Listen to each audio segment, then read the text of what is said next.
In the winter of 1571, on his 38th birthday, one of history's most original minds retreated to his castle tower.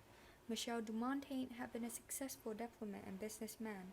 Now, with his life more than half over, Montaigne sat alone with his 1,500 books and his cat and dog and began a series of experiments called essays. He was making a metallurgy pun, an essay that finds the components and values of a metal, but the word also means attempt. Montaigne's essays were an experiment on himself. They mentally weighed, melted down, and assessed the value of his own life. No one had ever conducted this kind of experiments before, and because of his essays, the world has never been the same. Montaigne's writing ushered in the age of the Enlightenment, helped the Christian world recover from the bitter religious wars, and became a chief inspiration for Thomas Jefferson's.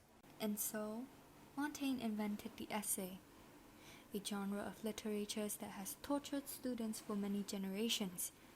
Today we'll share with you one of his essays, titled Of Idleness. As we see some grounds that have long lain idle and untilled, when grown rich and fertile by rest, to abound with and spend their virtue in the product of innumerable sorts of weeds and wild herbs that are unprofitable, and that to make them perform their true office, we are to cultivate and prepare them to succeed as are proper for our service.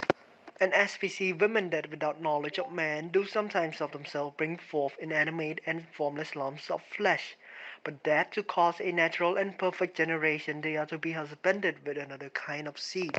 Even so it is with minds which if not applied to some certain study that may fix and restrain them, run into 1,000 extravagances, eternally roving here and there in the vague expanse of the imagination.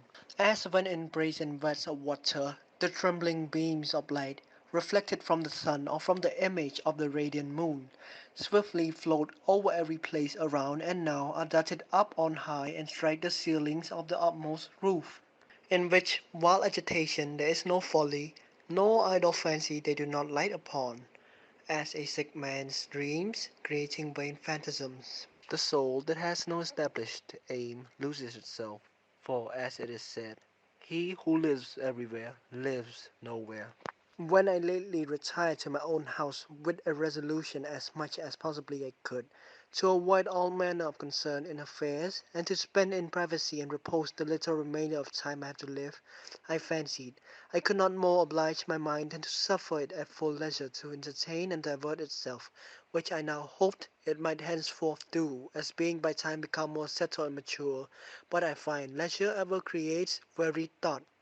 But I find that quite the contrary. It is like a horse that has broke from his rider, who voluntarily runs into a much more violent career than any horseman would put him to, and creates me so many chimeras and fantastic monsters, one upon another, without order design, that, the better at leisure to contemplate their strangeness and absurdity, I have begun to commit them to writing, hoping in time to make it ashamed of itself.